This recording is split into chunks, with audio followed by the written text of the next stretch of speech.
Hi folks, Doubleblock here. I'm going to give you a quick tutorial today on how to do sidechaining with a dynamic EQ. This will differ from your normal sort of compressor sidechaining, and we'll just show you how that works. We'll do it with FabFilter Pro Q and with Waves F6, and we'll do it in Ableton, and we'll also do it in Logic. So enjoy the tutorial. Okay, here we are in live. We have a couple of simple loops here. We have a kick and a bass. I'll play those for you.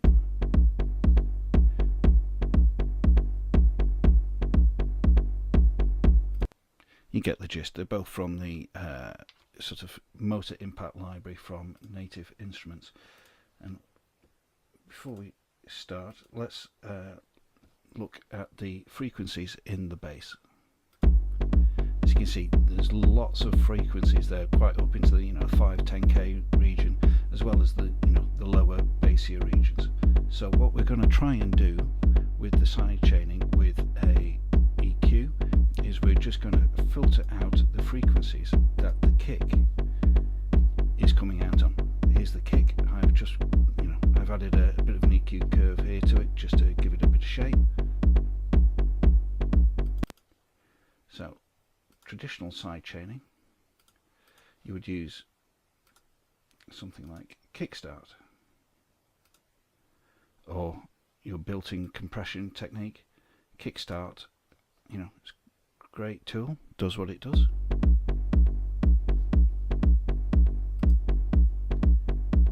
If we have a look at the frequencies though, all of the frequencies are bouncing up and down because if we listen, all of the bass is being phased in and out, whereas we just want to actually lose the frequencies that the kick drum is hitting in at.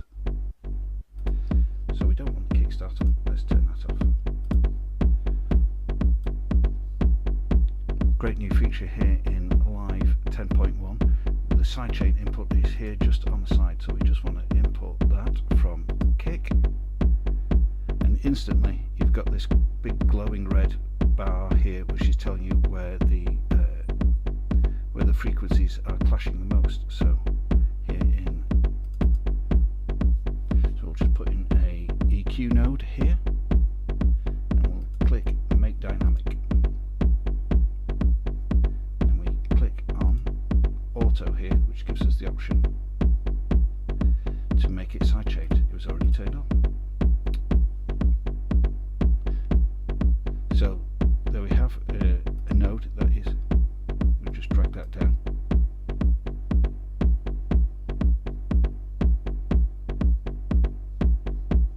So we are providing a EQ cut in the region of about 6 decibels there every time the kick's coming in. Let's listen to that with and without.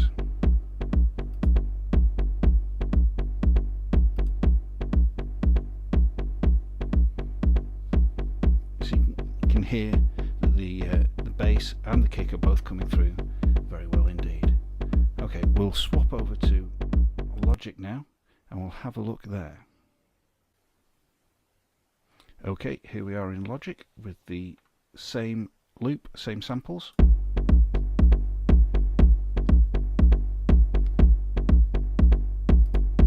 Over on the bass we are going to load up the Waves F6.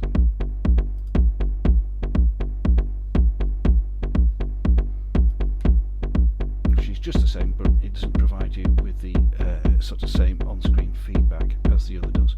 I prefer the F6 because on here we have attack and release, which is very handy because we want to, we want next to nothing for the attack and maybe a slower release, just to allow the kick to come through. So up here we click sidechain, and we need to click source, sidechain source over here, external. So you can now see the threshold is whizzing round in time with the kick. So we'll lower the threshold,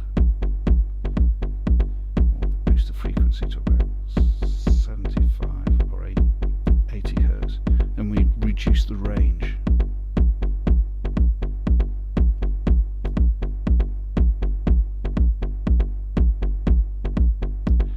see that's coming down really quickly. If I increase the attack, that whole curve is far slower. So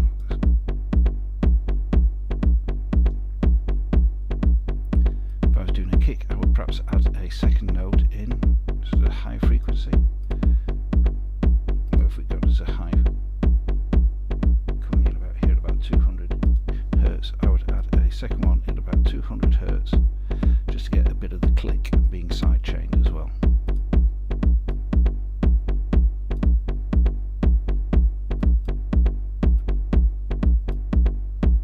And I might increase the not the gain, the Q on that. Out of these two plugins, I would say FabFilter is by far and away the better EQ. But I think for this particular job, I think the Waves has the edge, just because it has these attack and release features here.